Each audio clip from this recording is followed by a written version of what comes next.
had me at food. So again, we want to congratulate Shannon Hardware and thank you for your continuously serving for the community. I would now like to introduce the speaker for today's luncheon. So we would ask that you please hold your questions until the end of his speech.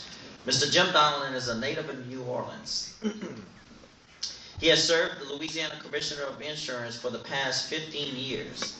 He was first appointed as Insurance Commissioner in 2006 and has been re-elected to 4 consecutive full terms, so that means a lot. Prior to becoming Commissioner of Insurance, Mr. Donelon served in several leadership positions within the Department of Insurance, including as Chief Deputy Commissioner and Executive Counsel. Jim was elected as the President of the National Association of Insurance Commissioners, NAIC, in 2013, and currently serves as the Chairman of the Surplus Lines Task Force of the NAIC and on its Executive Committee. Throughout his career, Jim has served as Chairman of the Jefferson Parish Council, in the Louisiana House of Representatives from 1981 and 2001, where he has served as Chairman of the Committee of Insurance. His public service career also includes 33 years in the Louisiana Army National Guard, where he retired with the rank of Colonel and received the prestigious Legion of Merit Medal. Ladies and gentlemen, Mr. Jim Donelon. Thank you, Mr. Chairman. Thank you very much. I appreciate that kind introduction, Tiger, and appreciate the invitation to be with you and the members again today.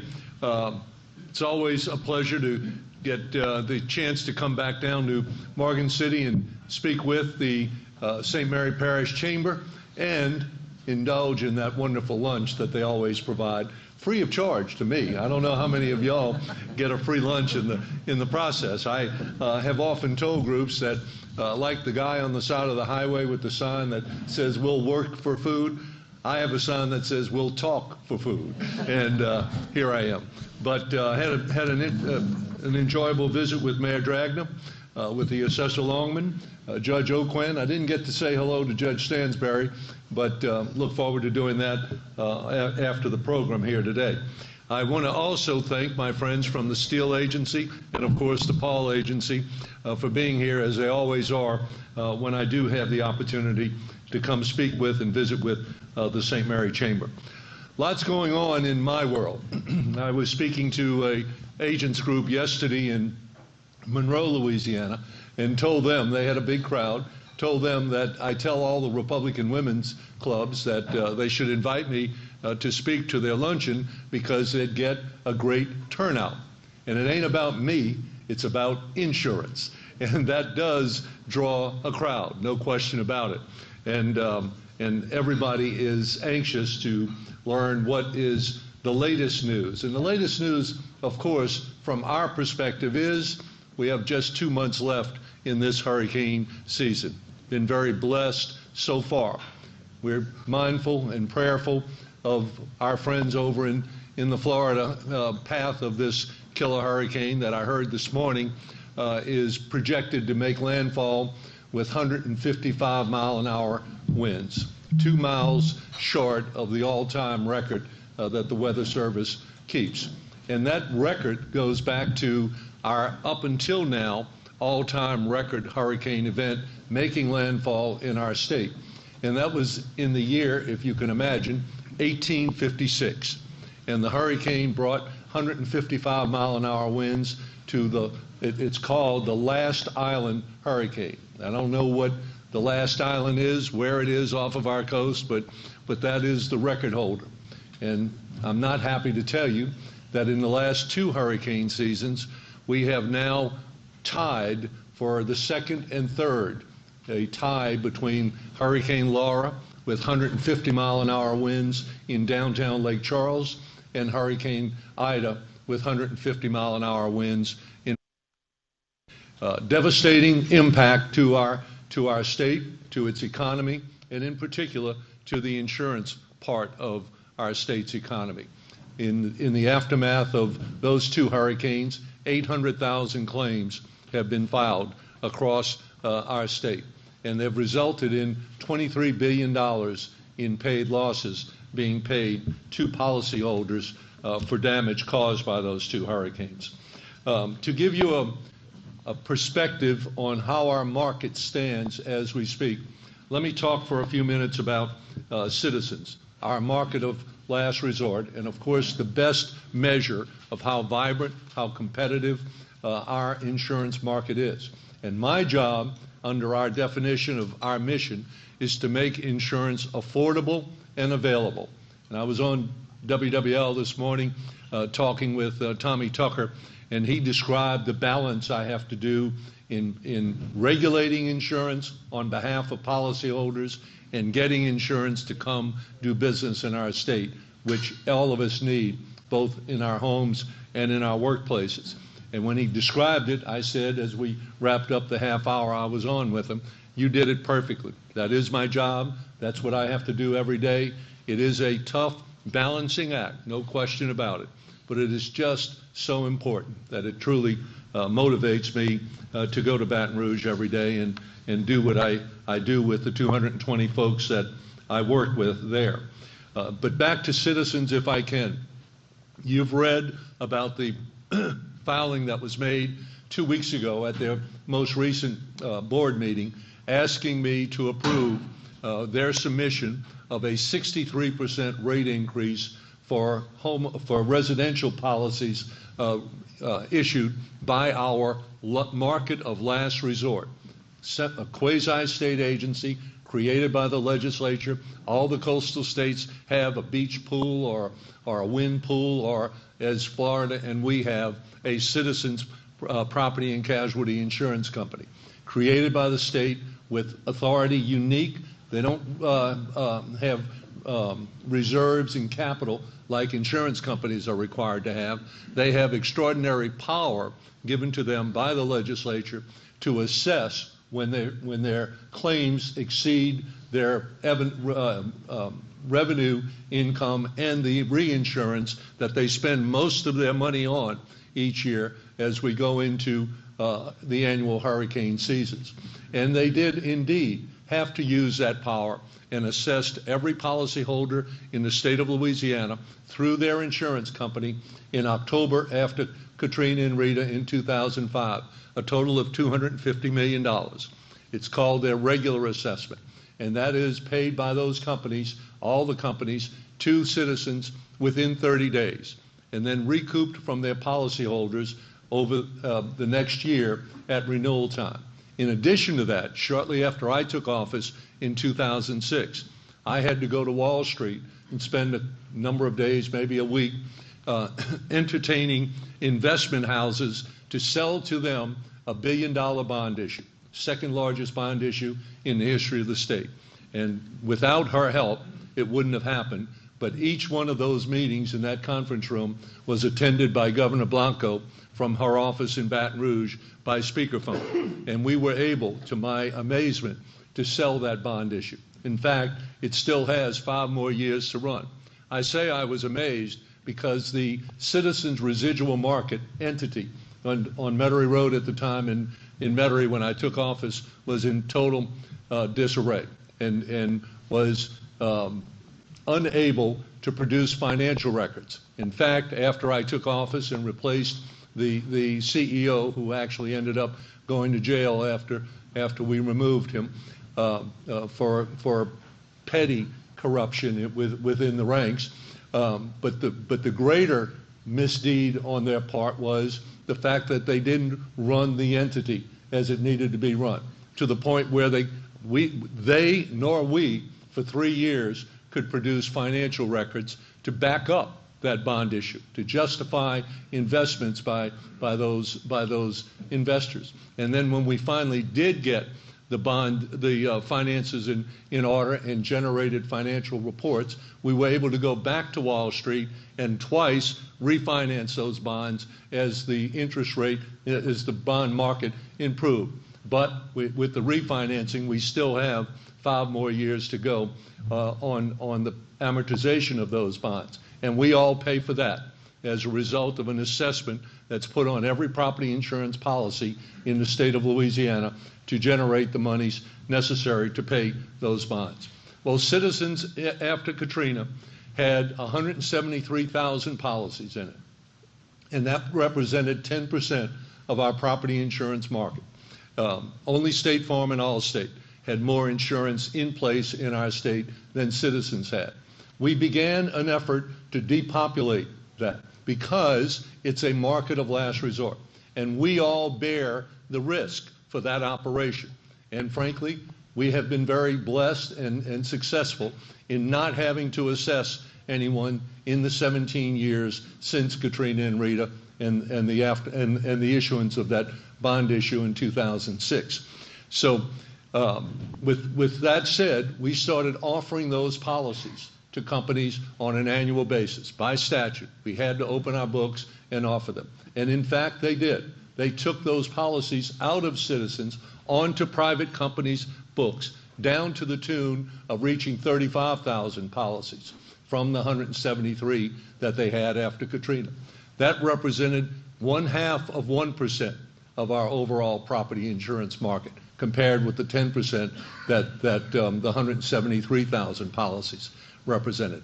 Unfortunately, of the 30 small regional companies that we attracted to our market, replacing and substituting for the major national carriers who have been exiting not just our coastal exposure, in fact slower than most other states, as they were restrained from exiting it because of a law that was passed in 1992 that I refer to as our 3-year rule, that says if a company's been on coverage for a homeowner's policy for 3 or more years in our state, they and their policyholder, I call it, are married.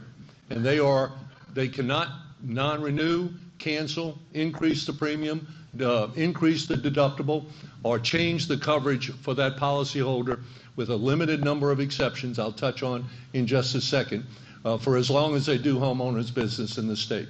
They can't do it, they can't non-renew, cancel a policy unless they exit the market altogether. And that protection, hated by the industry, frankly, because in every other state they can come and go, right and not right, wherever and however they want to do it. Can't do it in our state. And the result has been that 61% of our policies in the homeowners arena in Louisiana are still written by the 8 top national writers of homeowners insurance in the U.S.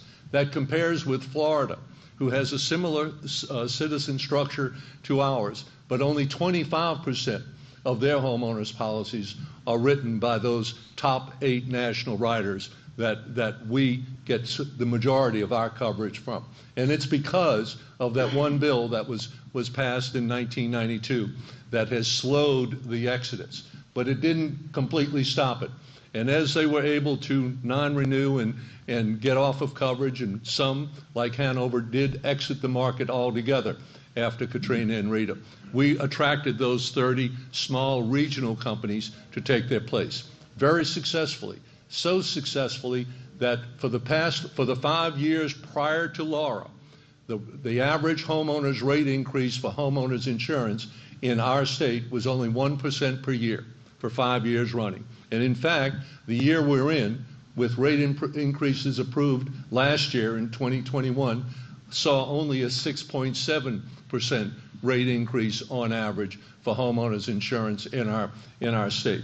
So Citizens was successful in depopulating and reducing their exposure, and as such, when they reduce that exposure, it also reduces the exposure all of us other policyholders in the state are subject to. So we're trying to recreate, I'll talk about that in just a second, but before I get into the details of our efforts going forward, I do want to acknowledge and thank Senator Allain and the other legislative representatives from St. Mary, Terrebonne, Lafourche, Assumption, Ascension, etc., the coastal areas so impacted by Laura, Delta, and Zeta, and Ida over the past 2 years, because we were successful beyond our greatest expectations and hopes in the last session in protecting our market from those who would have replicated the dysfunctional system that's in place in Florida, a state whose property insurance market is in more of a crisis than even ours, as critical as our situation is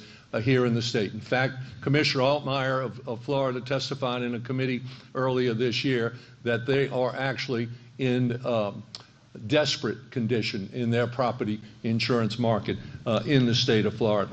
But in this last session, not only did we defend against those who would have replicated the abuses in the system in Florida, but we also were able to take a number of very positive steps toward getting us better positioned and better protected going forward.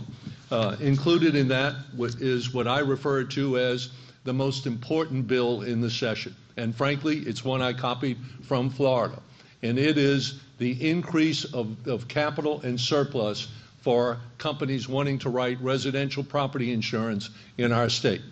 The standard capital and surplus cash requirement for any insurance company to get a license to start doing business is a minimum of $3 million. Been that for decades. We increased that last year in the session from $3 million to $10 million, copying that from Florida, who 2 or 3 years before had increased theirs from $2 or $3 million to $15 million. And what that does is hopefully it will make those owners of small companies, small regional companies, like the 30 we attracted to our market since Katrina and Rita to replace the exiting major national carriers, but 6 of those 30 failed in the recent aftermath of Hurricane Ida. They were fine through Laura, Delta, and Zeta, had enough reinsurance and assets on hand to handle their claims for that. But Ida, because of its landfall in a more concentrated area, impacting LaPlace to Kenner and over to St. Tammany Parish even, in such a way that those losses, combined with inadequate reinsurance buys by the failed companies, left us with the burden of seeing those policies flow from those failed companies to our market of last resort. I do think that minimum capital and surplus, though only $10 million, and that's a drop in the bucket compared to the $100 million on average that those 6 failed companies left behind in unpaid claims. But what it will hopefully do, and I think it will do it, is it will motivate the owners of those smaller companies to be more conservative when they go to the reinsurance marketplace and adequately reinsure the amount of risk that they have on their books for events like Hurricane Ida, so that they will be protected as Citizens was, with a similar book of business concentrated in Jefferson, Orleans, and St. Tammany parishes, but reinsured adequately to where they didn't have to assess anyone on those 30,000 policies that they had in place when actually it was 30,000 when Laura hit, and it had grown to 50,000 when Ida hit.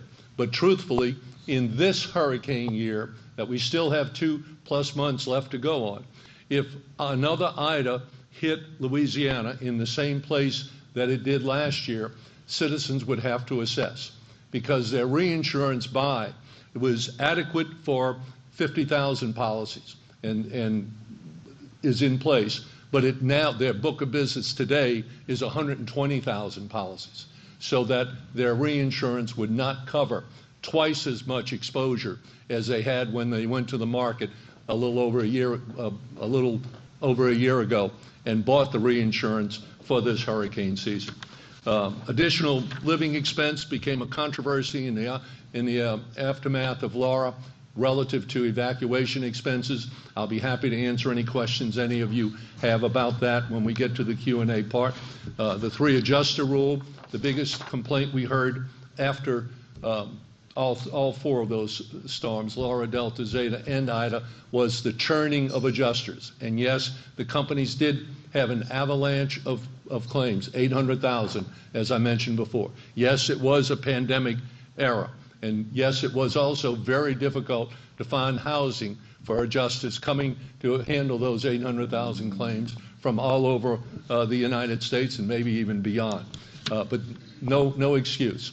They were turning adjusters over. Many of them were coming down and not liking what they were doing and finding out what it was about. And I described many of them initially sent down as warm bodies to comply with the requirement that they initiate the adjustment process within a short period of time. We also copied from our friends in Alabama something called the Fortify Homes program that they've been doing for 10 years, giving grants to homeowners to fortify the construction of their homes. And basically what that means is get a much stronger roof installation with stronger connections to the metal roofs or to the tile roof, and with a secondary barrier, think duct tape, where they put something similar to duct tape, except bigger, stronger, and more capable of resisting water if the tiles or the metal is blown off and the plywood is left exposed, just touching each other, but having this adhesive steel, adhesive sticker connect over the opening between the two sheets of plywood, keeps the interior of the home from becoming wet and then becoming molded as it sits until it's repaired. It's been very successful in Alabama, started in Mobile and Baldwin counties, now spread to Montgomery and Birmingham, with thousands, tens of thousands of homes having been built to that enhanced standard. And everyone says the best protection for those of us living in coastal parishes or counties is building higher and building stronger. And folks that I've spoken to who built higher and stronger on Grand Isle, even with Laura, were able to weather that storm with minimum impact. Now, the last part of our package that I'll talk on is the incentive program. And it is what we're pursuing now with your legislators, the two insurance committee chairs, Mike Huval from New Iberia, Kirk Talbot from River Ridge and Jefferson Parish, myself, and the leadership of the Senate, Senator Paige Cortez, the president, and the Speaker, Clay Schexnayder, all, and together with Commissioner Jay Darden and his boss, Governor Edwards, are trying to fund what was done by Governor Blanco in the immediate aftermath of Katrina. That really got us started toward attracting those 30 new small regional companies to our market to replace the major nationals. And that is called the incentive program, insurance incentive program. Governor Blanco made available from her unanticipated surplus generated by the rebuild after Katrina and Rita in enhanced sales tax and income tax revenues, unanticipated. She made $100 million available to companies that would come to Louisiana to write property insurance in the 37 GO zone designated parishes, those parishes impacted by Katrina and Rita back then, and with requirements that if they took a grant, as 5 did, to the tune of $6 million each, a total of $29+ million out of the offer of $100 million. We even offered the remaining $71 million 2 more times and had no more takers because it was looked upon as a high-risk activity for insurance companies to come in the aftermath of Katrina and Rita and write coverage in coastal Louisiana. But those 5 did it successfully. The requirements included, if they got a grant, as each of them did, for $6 million, they had to put up an additional $6 million in capital to their company, had to match the grant.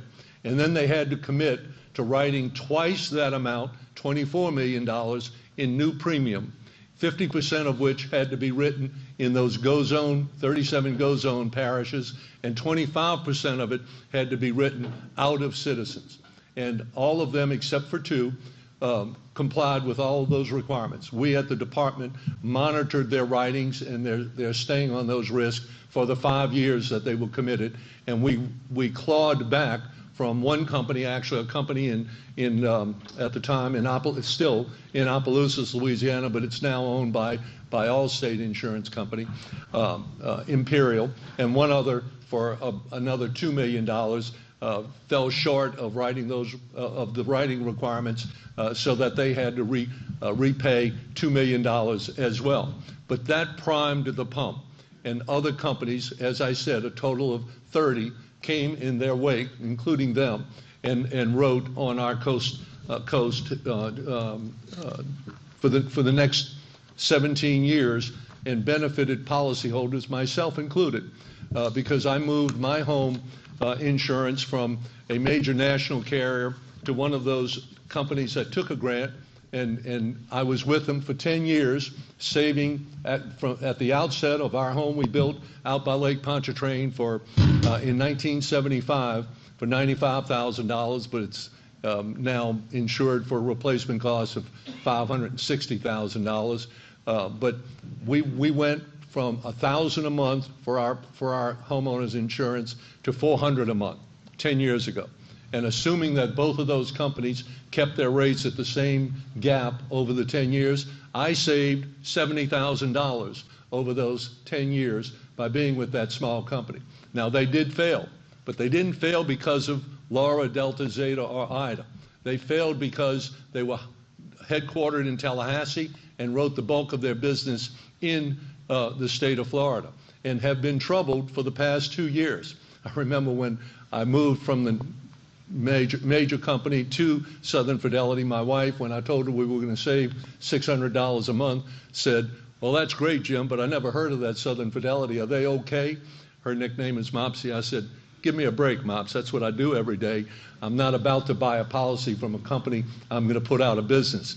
And her typical response was, "I guess not." And I will tell you, during the 2 years that the commissioner in Florida, was keeping Director Farmer of South Carolina, where Southern Fidelity also wrote, and myself abreast of the efforts to keep Southern Fidelity solvent in writing in all 3 of our states, I didn't tell her that was going on. I said, it'll upset her for no good reason. We'll just deal with it if we end up in the Guarantee Association. But during those 2 years, as further evidence of the situation in Florida, during those 2 years, Commissioner Altmaier was able to get the owners, and it was 2 different sets of owners of Southern Fidelity, to infuse $120 million into that company to no avail. A year ago, in their last effort at turning themselves around, they asked him for an 84% rate increase in their Florida book of business, which he turned down. And then a month before he pulled the trigger and put them in liquidation, he granted them the 84% rate increase to no avail. Anyhow, all of that to say, our incentive program attracted a half dozen companies that attracted 24 others in their wake to come compete for our business in coastal Louisiana. It can be done. It can be done profitably. 24 of those companies did so, and it benefited all of us, similar to the benefit. I actually went public and did a big story in the Picayune when I changed from my prior insurer to Southern Fidelity to let the public know that there were options out there that they should seek out if they were trying to save money on their insurance. Let me finish with a brief touching on flood insurance risk rating 2.0. I'm going to be Friday morning on a GNO Inc. Zoom call with their members who follow their efforts to get the flood insurance program reauthorized at an affordable rate, which they were very successful in doing in the aftermath of Bigot Waters here 10 years ago, and are trying to do again with risk rating 2.0. Frankly, it's not looking very good at this point, and the Advocate just last week did a front page headline story that said the average rate increase under FEMA's proposal for risk rating 2.0 for flood insurance policies, 500,000 of which we have here in the state of Louisiana, will be 120%. That's what their analysis calls for. Those of us who have policies should hold on to them. because although there's no more grandfathering, there is a 18% per year compounding cap on rate increases. That's not a free lunch by any stretch. It's a hefty rate increase, I realize, but it's still the best insurance buy any property owner anywhere in our state can make. Because for now and for the foreseeable, that program is still not paying actuarial rates or requiring the payment of actuarial rates. It's still being subsidized by the federal government, benefiting us in Louisiana more than any other state. So we're fighting for a lower cap. I think we'll be successful in a lower cap, but I do believe grandfathering is gone, and for new policies, not continuation policies, and continuation policies include, in addition to renewals, sales of properties that have coverage in place at the time of the sale. The new owner has the right to take over that policy and be protected up to that 18% per year cap. So with those things said, I'd like to stop and open it to questions any of you might have, including the press. Yes, sir? You've talked about some positive things that happened in the Louisiana insurance market, but you also described the market's being in crisis. Why is it in crisis if this stuff is happening? Yeah, it's in crisis because it has gone, the residual, well, this is really a measurement of the crisis. The residual market, Citizens, has gone from 35,000 policies when Laura hit to 120,000 policies today. And yesterday when I spoke to Mr. Newberry on my way back from Monroe, he told me it is still gaining policies at the rate of 500 a day, which has been going on now for the past 2 or 3 months. So until that stops, and in fact we can start reversing that expansion of the Citizens book of business, we are in crisis, because that means the private market is not meeting the need for 100,000 plus policyholders in our state. Now that represents only 5% of our total property insurance market, commercial and residential, but it truly is a crisis brought on by the hurricane losses, as I said, Ida, not Laura, Delta, and Zeta. The industry weathered those storms effectively, but Ida broke the backs of a half dozen of them and stopped the writing of most of the rest of the private sector, so that Citizens has had to step in and provide that coverage. Yes, ma'am. Commissioner, I was a new homeowner, and finding a policy was interesting and fast, and then very, very, very expensive, the cost of homeowners policy. Do you feel that new homeowners are shouldering a larger portion of the burden?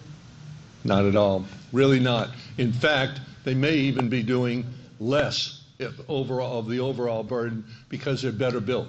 Another thing Governor Blanco did when she was in the immediate aftermath of Katrina Rita, she called a special session, created the incentive program, and created in that same special session our first ever statewide building code. And it increased, got us high marks from the insurance industry for taking that step. Because although the metropolitan areas of Shreveport, Monroe, Baton Rouge, Lafayette, and New Orleans had building codes, half of our parishes had none. And so, as it's referred to, brother-in-law construction was widespread, and that's not insurable. That's not going to get companies from anywhere to come insure, because it's very vulnerable. And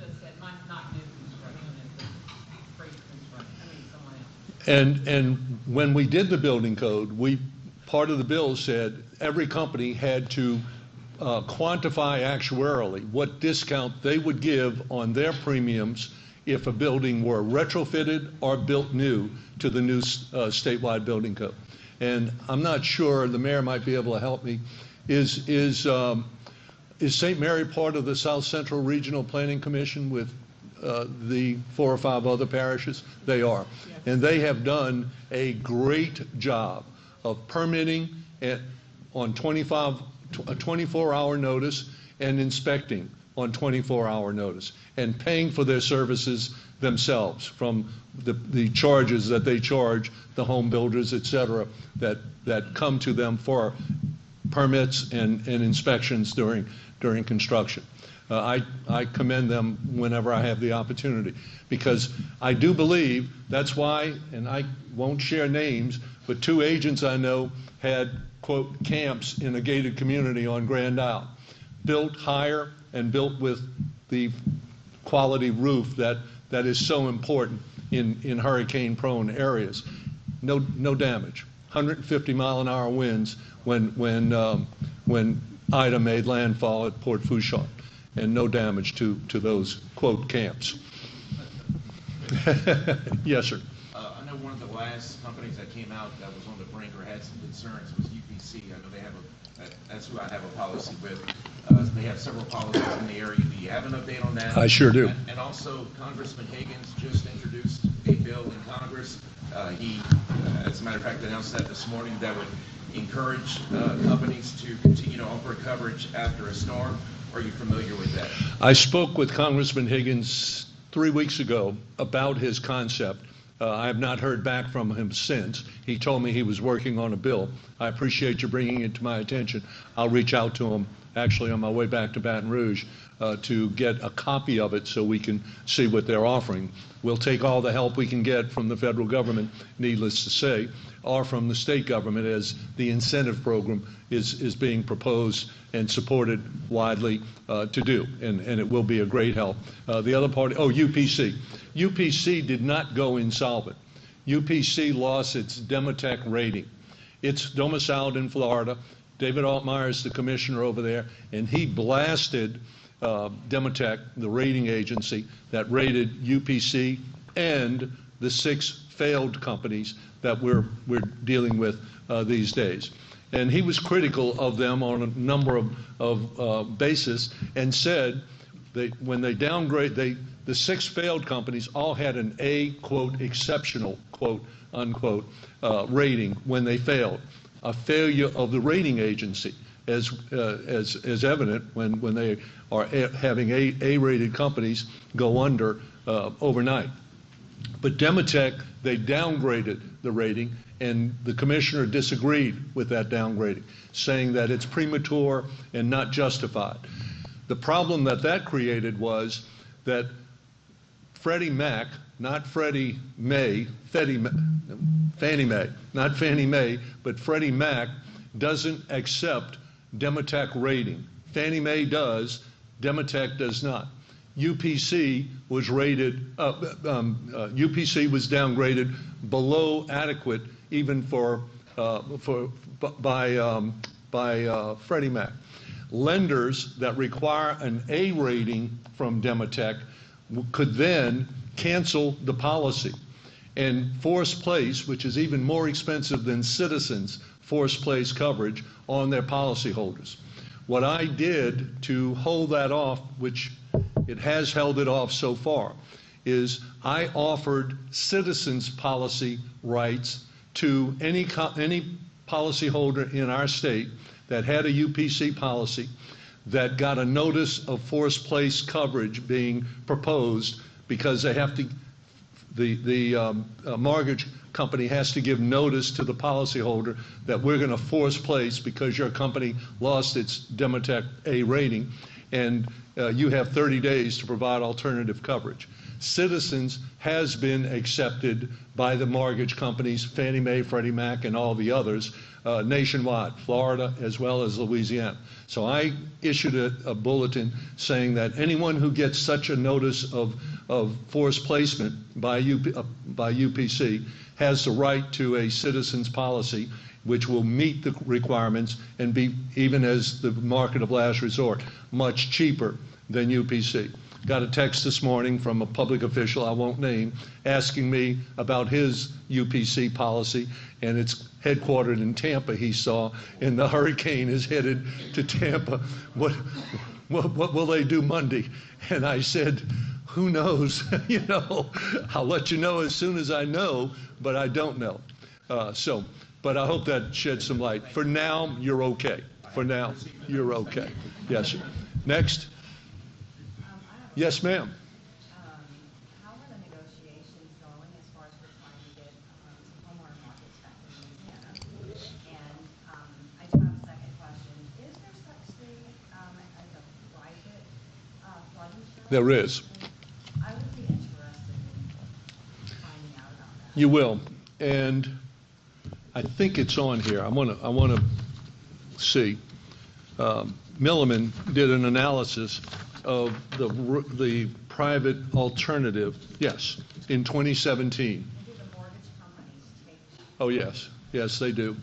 They do. The problem with that is, under the old grandfather, if you left to go to the private sector, and let me tell you what Milliman found. Milliman found in Louisiana, Florida, and Texas, the three biggest flood markets for the NFIP. We have a 500,000 policies. Actually, it's slipping. It's down to under 500,000. Texas has a little over 500,000. Florida has 1.5 million. Combined, we're 56% of the whole book of NFIP policies.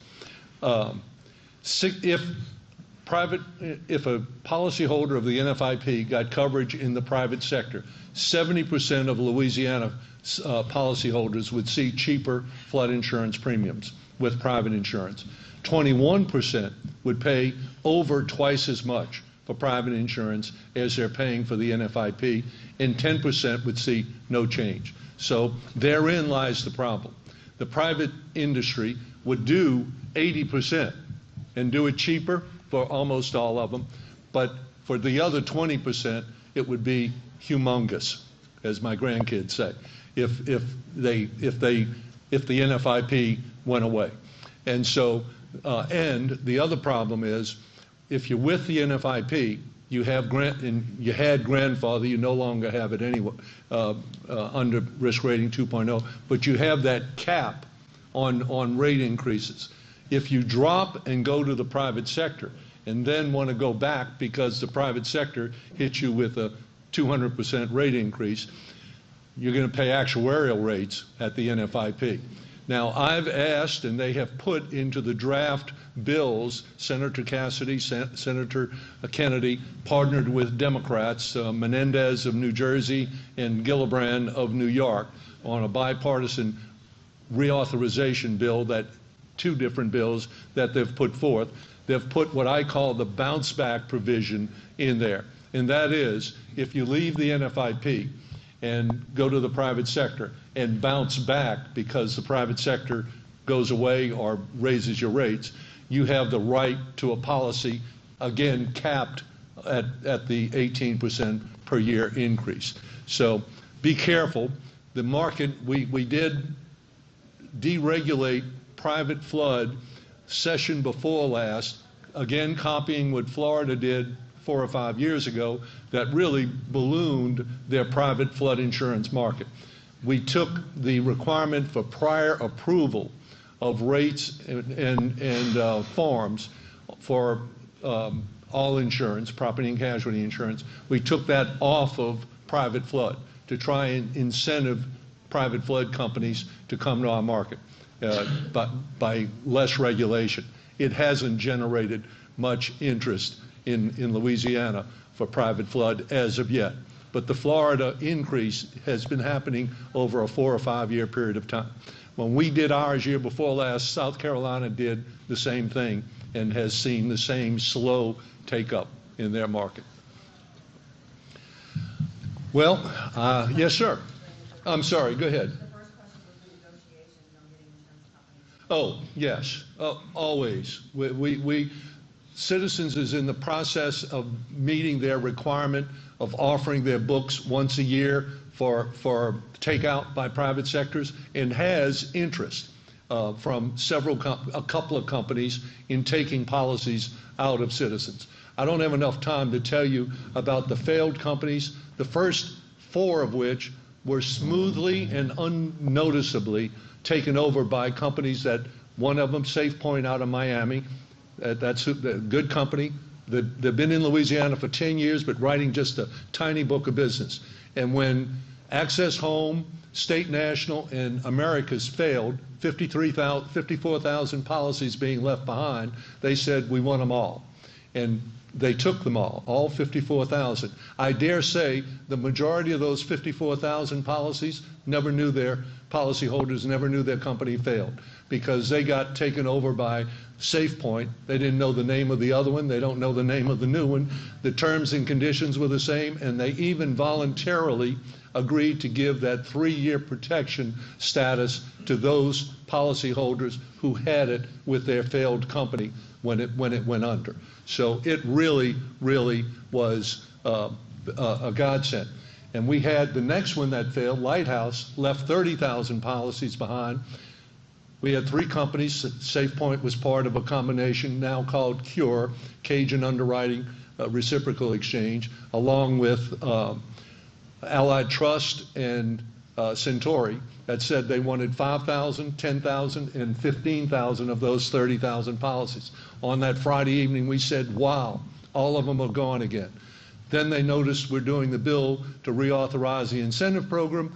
We might be paying them to write this business. They said, never mind, we'll wait for the incentive program. And now they're back because the funding has dragged and not been forthcoming, and they're talking to citizens about takeout right now. All that to say, not only do we have those couple of companies expressing interest in citizens' policies, and in others are saying they're going to start writing October 1st when the peak of the hurricane season passes. The companies that have been here, have been writing, have books of business, but had frozen any new business are going to start writing again after a successful hurricane season, they tell me. Lastly, got word yesterday the governor's going to London this weekend. I'm not going this weekend. I'm going in 3 weeks. The original idea was, yeah, I'll go to the Saints game. And then I said, I can see the headline, Donelon Saints game on your ticket, you know. So I held off and am going 3 weeks from now for a visit with Lloyd's of London and with the IUA, the Insurance Underwriters Association, which is the other half of the surplus lines and reinsurance London market, not Lloyd's half. So I think we'll be okay. This hurricane season is critical, and yes, Florida will hurt us, the hurricane and the devastation that's coming. I was told recently by a broker that we're in a zone for reinsurance that is not inclusive of anything east of Tallahassee in Florida. And I think, looking at the map, ever since I've been told that this storm will hit east of Tallahassee in the Naples area and stay east of Tallahassee, if that information is correct. I haven't confirmed that. Yes, sir. First off, thank you for coming out. Glad to do it. And, educating us on what's going on in the market right now. My question is more focused on the commercial side of the insurance market. A large portion of what we've talked about so far has been residential and attracting demo tech companies. But is there any talk or any strategy from y'all in attracting, say AM Best companies that perhaps are less exposed to the fluctuations of the reinsurance market to come down and write commercial property insurance? There's no incentive program as such like there was after Katrina and Rita. It includes commercial, and the same rules would apply to commercial. And we had a godsend. I don't know where the Paul agency was with Companion. Were y'all authorized to write for them afterwards? In the aftermath of Katrina, primarily in our world, Travelers exited the commercial market largely. And they had the downtown CBD high-rises in New Orleans, a dominant portion of that, and oddly enough, Lafayette downtown CBD properties. But they also had a large presence in what they called stick construction, as did State Farm. Both of them stopped writing stick construction for a long time after Katrina. That incentive program attracted a company called Companion Property and Casualty that concentrated on just small commercial. And it was a godsend because it was the only thing we had other than Citizens. And unfortunately, they were the victim of a scam artist who caused their demise unrelated to any hurricane or coastal exposure issues. Their demise was 4 or 5 years ago. But the program is available for the companions of the world. I hope they do come because that's challenged as well. But Citizens' 120,000 policies only has 6,000 of them on the commercial side. And the rate increase I just gave for commercial, at the same meeting they asked me for the 63% rate increase for residential, was 73%. And I approved it, which will also incentive private companies to write more business because Citizens was below their rates until then. 96% of that 73% rate increase was just a receipt for the cost of their reinsurance, and was approved based upon that. So I think the visit to Lloyd's and to the IUA will be a big help, primarily in the commercial area, writing higher risk coverage. So, thank you.